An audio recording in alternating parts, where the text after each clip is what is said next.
आप नहीं मानते कि बेरोजगारी, भ्रष्टाचार और महंगाई इस बार का चुनाव का मुद्दा नहीं है, तो चुनाव का मुद्दा क्या रहेगा? महंगाई तो आप फिर आ गए तो मैं इसमें बता दूं आपको। महंगाई एक रिलेटिव परसेप्शन होता है। आप जिन चीज़ों की आपको ज़रूरत है वो अगर खरीदने में आपके पास पैसा न हो तो आपको वो चीज़ महंगी लगती है। मैं गलत कह रहा हूँ तो आप मुझे कंट्रडिक्ट कर सकते हैं। परचेजिंग पावर पैरिटी थ्योरी बता रहे हैं। परचेजिंग पावर का कंसेप्ट यही है। ठीक, आज की सच्चाई क्या है? मोदी जी 2014 में आए थे, प्रति व्यक्ति आय कितनी थी? 71,000। आज कितनी है? 1,79,000। हमने आदमी की प्रति व्यक्ति आय को 2.5 गुना बढ़ा दिया। दूसरी चीज़, गरीबी किस वर्ग को ज़्यादा प्रभावित करती है? मैं उस वर्ग की बात कर रहा हूँ, उसका नाम नहीं लूँगा। उसको क्या क्या चीज़ बाज़ार से खरीदना होता है? उसको खाने के लिए अनाज खरीदना होता है, मोदी जी ने उसको निःशुल्क दे दिया। उसको घर के लिए गैस चाहता है, मोदी जी ने उसको सब्सिडाइज करके दे दिया। उसको इलाज के लिए पैसा चाहता है, मोदी जी ने उसको इलाज का पैसा दे दिया। उसको घर में बिजली चाहता है, मोदी जी ने उसको सब्सिडाइज करके वो भी दे दिया। वो अपने बच्चों को पढ़ाना चाहता है, मोदी जी ने उसके पढ़ाई की पूरी व्यवस्था कर दिया। अपने बूढ़े माता पिता के लिए उसको सहयोग चाहिए, मोदी जी ने पेंशन 500 से बढ़ा के 1500 कर दिया। उसकी जीवन की जितनी आर्थिक कैश पैसा दे करके खरीदने की ज़रूरत होती थी वो सब हमने उसके घर में व्यवस्थित कर दिया। फल क्या हुआ? मान लीजिए उसकी कमाई 10,000 रुपया थी। जिन चीज़ों का मैंने नाम गिनाया है उन तो चीज़ों को खर्च करना नहीं पड़ेगा उनको। उन चीज़ों को खर्च करने में वो 9,000 रुपया लगाता था। 1,000 रुपया फिल्म देखना, इधर जाना उधर जाना पर। आज उसका वो 9,000 का खर्चा ही खत्म हो गया। फल क्या हुआ? वो कमाता 10,000 है, एक्चुअलिटी में उसके पास बचता था 1,000।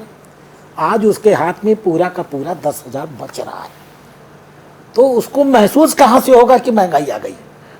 आज जो आप देश में महंगाई की चर्चा सुन रहे हैं ना, मध्यम वर्ग में थोड़ी सी इन सब बातों को लेकर चर्चा होती है। ये असर नहीं पड़ेगा भाजपा का जो परफॉर्मेंस है? 0%। आपका तो ये नारा है अब की बार 400 पार।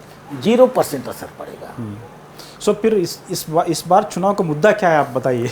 यही तो समस्या है कि मैं तब से यही पूछ रहा हूँ कि इस बार का चुनाव का मुद्दा क्या रहेगा? हमारी एक होता है कि जब कोई आदमी 10 दिन के लिए भी विधायक बन जाता है तो उसके खिलाफ एंटी इनकम्बेंसी आती है।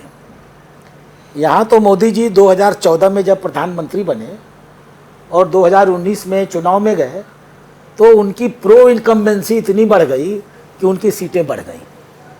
आज 10 साल बाद उनकी प्रो इनकम्बेंसी इतनी बढ़ गई कि आज उनकी लोकप्रियता पहले से और अधिक हो गई, 79% हो गई। उनके खिलाफ तो कोई माहौल ही नहीं है। और ये क्या एक सच नहीं है? मान लीजिए आपके बच्चे हैं, आप किसी डॉक्टर को दिखाते हैं, वो डॉक्टर अच्छा है, वो डॉक्टर सस्ता है, वो कम से कम दवा में आपका इलाज कर देता है। आप डॉक्टर बदलेंगे? नहीं। आपके घर में एक टीचर पढ़ाने आता है, वो पैसा भी कम लेता है और आपके बच्चे को पढ़ाता भी अच्छा है।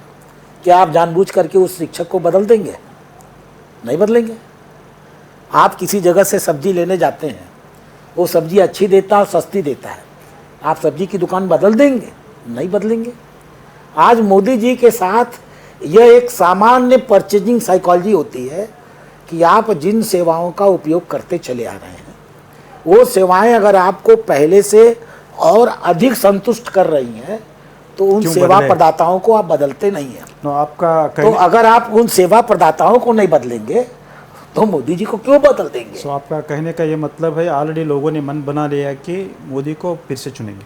सच तो यही है सर कि ये चुनाव भारतीय जनता पार्टी के कार्यकर्ता, भारतीय जनता पार्टी के नेता अपने अपने राजनीतिक धर्म के निर्वहन के लिए प्रचार कर रहे हैं।